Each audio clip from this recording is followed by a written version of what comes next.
Welcome back, America. I have a very special guest right now. His name is Gadi Taub. Gadi Taub is well known in the country of Israel.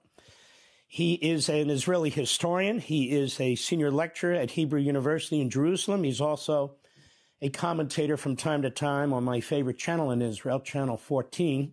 The reason I brought you here, Gadi Taub, is because Benjamin Netanyahu is facing a sort of a tyrannical judiciary and attorney general in a way that the American people simply do not understand. He is a wartime president.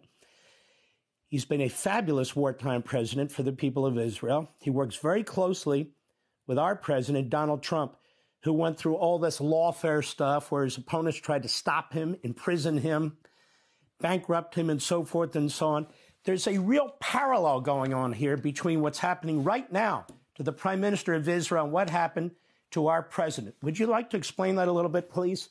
Yeah, except that you are in a much better position. If there's any parallel, it's Donald Trump's first term in office, where he was almost paralyzed by the FBI, but take that to the power of 10, because Israel is technically no longer a democracy. What happened to Israel is that the judiciary has amassed more and more powers. And in the end, if you define sovereignty as the authority of final decision on everything political and legal, then our Supreme Court now solidified its authority with a move that it struck down a constitutional amendment. We don't have a constitution. We have semi-constitutional laws, and it now usurped the power of Constitution formulating. Imagine, Mark, that your Supreme Court would strike down the 25th Amendment or the second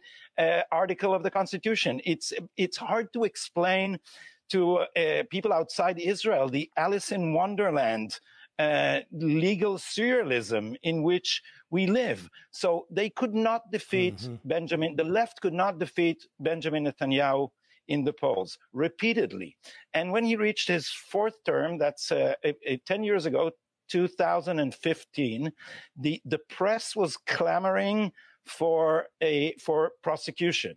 And they began with investigative pieces.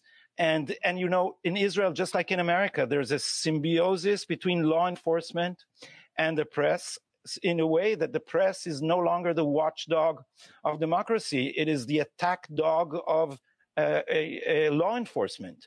And under this symbiosis, the investigations against Benjamin Netanyahu began, and they are patently absurd. If I try to explain to foreigners what Netanyahu is being blamed for and how it's falling apart in court, you sound like you're fantasizing. They are trying there is a bribery charge against Netanyahu, which, by the way, the judges have already said have no basis in the evidence, in which we are supposed to believe that he got favorable coverage, and in return for favorable coverage in some marginal website, he gave regulatory waivers to some business owner. This is all falling apart in court. Since when is coverage a form of bribery? And would you be surprised if I tell you that once you look into the coverage on that site, it was uniquely hostile to Benjamin Netanyahu? So this coalition of the press, the permanent bureaucracy, and police in Israel, along with the left side of the aisle, is trying to remove a sitting prime minister, which it could not defeat in the polls. Russiagate, anyone? Yeah, and you point out judges, generals, and bureaucrats, and we'll add state law enforcement. Now, what's interesting about your court, and I want the American people to understand, the Israeli court is more like a Politburo. It's more like an old Soviet Politburo. That's what it is. Yeah. They are of like mind. They appoint each other. They have cut the Knesset completely out of it. They claim they have the power to look into anything.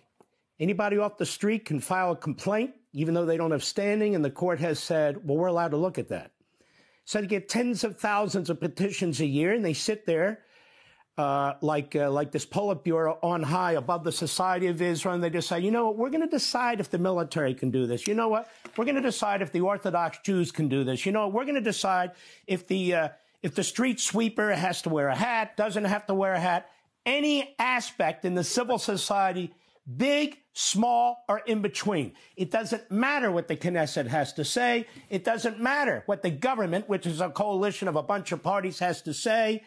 The Supreme Court decides. Now, when we come back, Gadi Taub, we've had some great legal minds in the United States who have despaired by what's going on with your court system there, who have despaired about the out-of-control attorney general you have who doesn't actually report to the government, because it appears the attorney general works with the courts, and the courts work with the press, and the press works with law enforcement.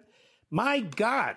And the man is the commander-in-chief of the Israeli forces, and you're surrounded on 7 sides, and they drag him in the court 3 days a week, 3 hours a day, for nothing.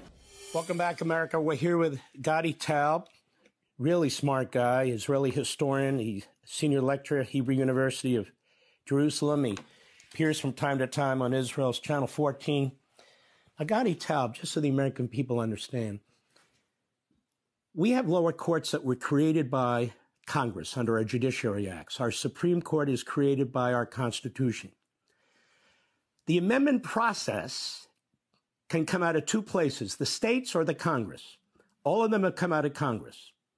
There was an effort by your Knesset, by a majority in your Knesset, to reform the judiciary, to bring some level of representative government and democracy back to Israel.